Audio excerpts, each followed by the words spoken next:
ಈ ಒಂದು ಕಾಂಗ್ರೆಸ್ನ ಆಫೀಸ್ಗಳ ಮೇಲೆ ಇಲ್ಲೆಲ್ಲ ಇವತ್ತು ನೋಡಿದರೆ ಅಲಹಾಬಾದ್ ಆಗಿರ್ಬೋದು, ಇನ್ನೊಂದು ಕಡೆ ಆಗಿರ್ಬೋದು, ದಿಲ್ಲಿಯಲ್ಲಿ ಆಗಿರ್ಬೋದು, ಲಕ್ನೋದಲ್ಲಿ ಆಗಿರ್ಬೋದು, ಅಲ್ಲಲ್ಲೇ ಪ್ರೊಟೆಸ್ಟ್ ಮಾಡ್ತಾ ಇದ್ದಾರೆ ಬಜರಂಗ ದಳದವರು. ಇದರಿಂದ ಏನಾಗಿತ್ತಪ್ಪ ಅಂದ್ರೆ ಈ ಒಂದು ಭಾಜಪ ಜನ ಅಥವಾ ಅವರ ಪರಿವಾರದ ಜನ ಹಿಂಸಕರು ಹಿಂದೂಗಳಲ್ಲ ಅಂತ ಮೇಲೆ ಹೇಳ್ತಿರುವಂಥ ನಮ್ಮ ಏನಪ್ಪ ಅಂದ್ರೆ ರಾಹುಲ್ರ ಮಾತು ಅದಕ್ಕೆ ಇವ್ರು ಸಾಕ್ಷಿ ಕೊಟ್ಟಿದ್ದರಂತಾಗೆ ಈ ಒಂದು ಹಿಂದೂ ಅಂತ ವಾದ ಮಾಡುತ್ತಿರುವಂತಹ BJPಗರು, ಮೋದಿ ಅವರು ಅಥವಾ ಅವ್ರ ಬೆಂಬಲಿಗರು ಹಿಂಸಕ ಹಿಂದೂಗಳು ಇವರು ಅನ್ನೋ ಈ ಒಂದು ಎಕ್ಸಾಂಪಲ್ ಆಗ್ತಾ ಇದ್ದಾರೆ.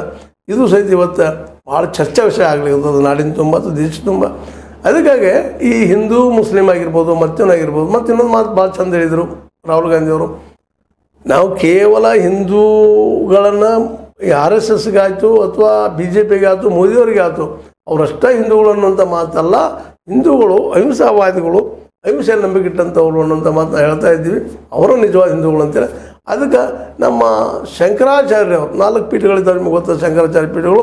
ಆ 4 ಪೀಠದಲ್ಲಿ ಅವರು ಶಂಕರಾಚಾರ್ಯ ಪೀಠದಿಂದ ಶಂಕರಾಚಾರ್ಯರು ಹೇಳ್ತಾ ಇದ್ದಾರೆ ಇವತ್ತು, ಹೌದು ಹಿಂಸೆಯನ್ನು ಮಾಡಿದವನು ಹಿಂದೂ ಅಂದ್ರೆ ಏನಪ್ಪ, ಹಿಮ್ ಅಂದರೆ ಹಿಂದೂ, ದೂ ಅಂತ ದೂರ, ಇವುಗಳನ್ನ ದೂರ ಇರೋರನ್ನ ಹಿಂದೂಗಳು ಅಂದರೆ ಹಿಂಸೆಯನ್ನು ದೂರ ಇರೋರು ಹಿಂದೂಗಳು ಅಂತ ಮಾತು ಮಾಡ್ತಾ ಇದ್ದಾರೆ.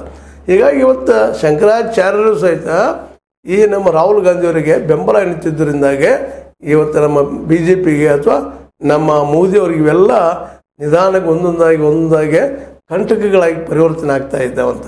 ಒಂದು ಕಡೆ ಅಗ್ನಿವೀರ ಸಲುವಾಗಿ, ಇನ್ನೊಂದು ಕಡೆ ಹಿಂದುತ್ವದ ಸಲುವಾಗಿ. ಹಿಂದುತ್ವ ಕೇವಲ BJPಯ ಸ್ವತ್ತಲ್ಲ, ಮೋದಿಯ ಸ್ವತ್ತಲ್ಲ, ಜೊತೆಗೆ RSS ಸ್ವತ್ತಲ್ಲ. ಇದು ಹಿಂದೂ ಸಪ್ರೇಟಾಗಿದ್ದಂಥದ್ದು. ಇವರು ಇವಷ್ಟೇ ಹಿಂದೂಗಳಲ್ಲ, ನಾವು ಹಿಂದೂಗಳು ಅಂತ ಪ್ರಬಲವಾದ ಮಾಡಿದರು. ಅದಕ್ಕೆ ಸಪೋರ್ಟಾಗಿ ಇವತ್ತು ಶಂಕರಾಚಾರ್ಯರವರು ಸಪೋರ್ಟ್ ಮಾಡ್ತಾ ಇದ್ದಾರೆ, ಜೊತೆಗೆ ಹಿಂದೂ ಮಹಾಸಭಾದವರು ಸಪೋರ್ಟ್ ಮಾಡ್ತಾ ಇದ್ದಾರೆ. ಇವೆಲ್ಲ ನೆನಪಿಸ್ಕೊಂಡಾಗ, ಇವೆಲ್ಲ ಘಟನಾವಳಿಗಳನ್ನ ಮುಂಚೆಕೊಂಡು ನೋಡಿದಾಗ ಮೋದಿಯವರಿಗೆ ಇದು ತೊಂದರೆ ಶುರುವಾದವು ಏನು ಅಂತ.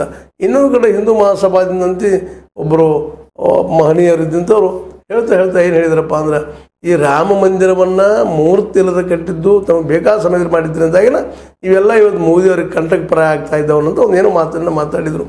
ಅಂದ್ರೆ